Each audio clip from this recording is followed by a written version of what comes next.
तीनों लोकों का विजेता रावण, जिसके आगे शस्त्रहीन, श्रीहीन और मानहीन होकर रह गया, उस पर भी आपने इस बात पर ध्यान नहीं दिया कि वास्तव में श्री राम कौन है। कुंभकर्ण!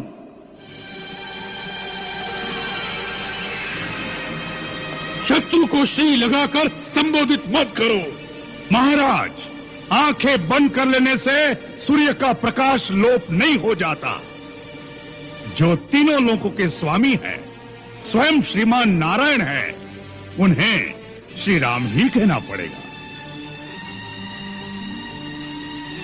भैया, शायद आप ये भूल गए हैं कि श्री राम से कई पीढ़ियां पहले इक्ष्वाकु वंश के एक राजा ने आपको श्राप दिया था कि जब स्वयं श्रीमान नारायण हमारे कुल में अवतार लेंगे, तब वह उसी न रूप में आपका विनाश करेंगे। वो बात भी भूल गए जो नारद ने मुझे बताई थी कि विष्णु ने राक्षसों का नाश करने के लिए अयोध्यापति दशरथ के घर जन्म लिया है। भैया, ब्रह्मा की बात भी भूल गए, फिर भी आप महारानी सीता का हरण कर लाए, जो स्वयं लक्ष्मी का अवतार है। हमें अपनी बहन के अपमान का बदला लेना था। हमारे भाई के वध का प्रतिशोध क्या हमारा कर्तव्य नहीं था? तो उस कार्य को वीरों की भांति करते। चोरों की भांति एक स्त्री का हरण करके क्या आपका मस्तक गौरव से ऊंचा हो गया है? सूर्पणखा मेरी भी तो बहन थी। आज मुझे जिस प्रकार उठाया है, उस दिन यह हीन कार्य करने से पहले मुझे जगाते तो मैं आपको बताता कि प्रतिशोध कैसे लिया जाता है। राजा के लिए उचित ही नहीं, यह आवश्यक भी है कि वो हर महत्वपूर्ण कार्य अपने परम विद्वान और सच्चे हितैषी मंत्रियों के परामर्श से ही करे। राजा को चापलूसों और ऐसे स्वार्थी मंत्रियों की बातों में नहीं फंसना चाहिए जो अपना निजी हित और अर्थ स्वार्थ के लिए राजा के साथ अपने देश को भी शत्रु के हाथों बेच सकते हैं। ऐसे ही मंत्रियों के लिए शास्त्र कहता है कि विनाशयन्तो भर्तारम सहिताः शत्रुभिर्बुधैः विपरीतानि कृत्यानि कारयन्ति ही मंत्रिणः तान भर्ता मित्र संकाशान अमित्रान मंत्र निर्णय व्यवहारेण जानियात सचिवानु उपसंहितान। कुंभकर्ण, यह समय शास्त्र सुनाने का नहीं है। हर बात अपने अपने समय पर ठीक लगती है। यही तो मैं कहना चाहता हूं भैया कि आपने उचित समय पर उचित बात नहीं की। नीति कहती है कि पुरुष को धर्म, अर्थ और काम का सेवन उचित समय पर ही करना चाहिए। जैसे प्रातः काल धर्म का, मध्याह्न काल में अर्थ सेवन का और रात्रि में काम सेवन का विधान है। इन तीनों में भी धर्म श्रेष्ठ है।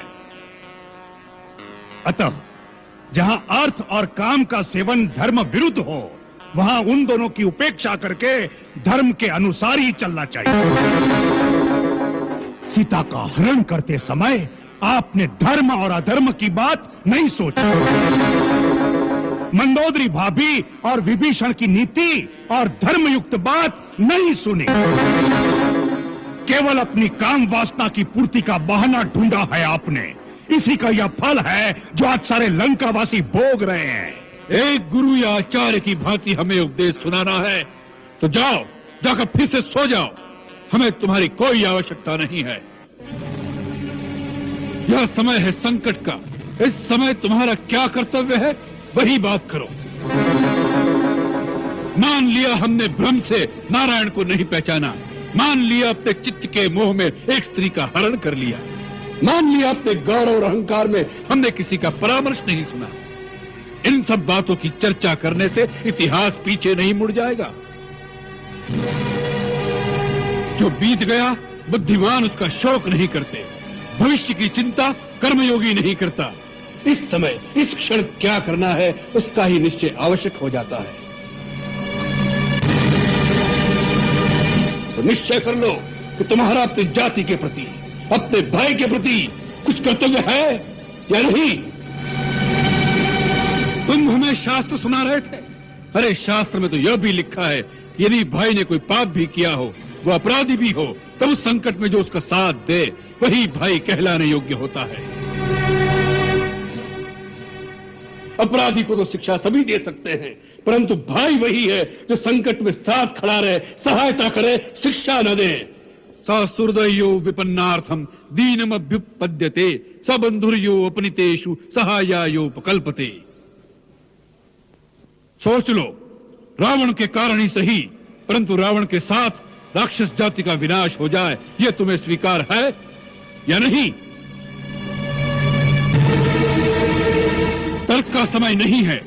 यदि मन में कोई संशय है, यदि कर्तव्य का पथ साफ दिखाई नहीं देता, तो युद्ध में जाने से कोई लाभ नहीं। जाओ, जाकर सो जाओ। रावण को अपनी आन निभाना और शान के साथ जीना और मरना दोनों आते हैं। जाओ।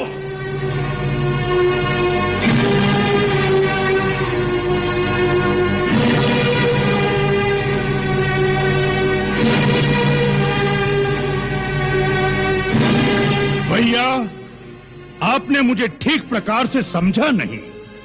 मैंने जो कहा वह एक सच्चा हितैषी होने के नाते कहा। वो मेरा अधिकार भी था और कर्तव्य भी। इस समय मुझे क्या करना है उसके बारे में न मेरे मन में कोई शंका है, न मेरे पथ पे कोई अंधकार।